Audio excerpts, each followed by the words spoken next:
easiest way to define what self-compassion is treating yourself like you would treat a good friend.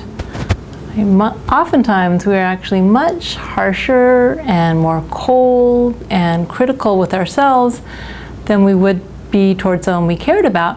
We're actually sometimes much harsher and cold and unkind to ourselves, even than to those people we don't like very much. So self-compassion means we're reversing that trend and actually treating ourselves as we would treat other people we cared about, including ourselves in the circle of compassion.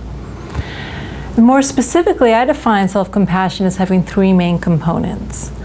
So the first is what I just talked about, self-kindness versus harsh self-judgment. So being supportive to ourselves, using kind, encouraging, supportive language, not tearing ourselves to shreds with self-criticism, not beating ourselves up constantly. But more than that, when you are kind to a good friend, not only do you refrain from judging them, you also tend to soothe and comfort them when they're suffering. Right? If your friend tells you about a big failure at work, you might say, "Oh, I'm so sorry, give me a hug."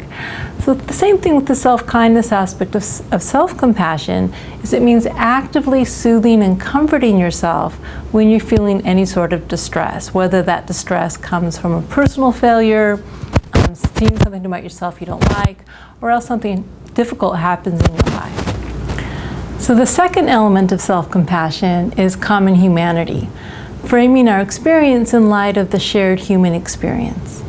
Remembering the imperfection both in ourselves and in our lives is actually part of life, something that we all have in common. Now what happens if you look at it is when we fail at something or we notice something about ourselves that we don't like, or even if just something really difficult happens in our life, we often feel isolated in our suffering. Again, this isn't logical, but we feel as if everyone else is leading these perfectly happy, normal lives, and that something has gone wrong when I failed. This isn't supposed to be happening. I'm supposed to be perfect, and my imperfection is somehow abnormal. And it's that feeling that this shouldn't be happening that causes us to feel so isolated from others. We feel like something's wrong with this. We shouldn't be this way. Life shouldn't be this way. And therefore we feel isolated and alone. And there can be tremendous feelings of loneliness associated with not having self-compassion, with thinking that it's all our fault, or thinking that our life should be perfect and finding that in fact it's not. So with self-compassion, we always remember that imperfection is part of the shared human experience. And then the third element of self-compassion, which is very important, is mindfulness. So mindfulness entails the ability to turn toward our suffering and to notice it. Right? Often we don't even notice how much suffering we're in. We're too busy criticizing ourselves, or we're too busy trying to fix things. But with self-compassion, we first have to notice that we're suffering in order to give ourselves compassion.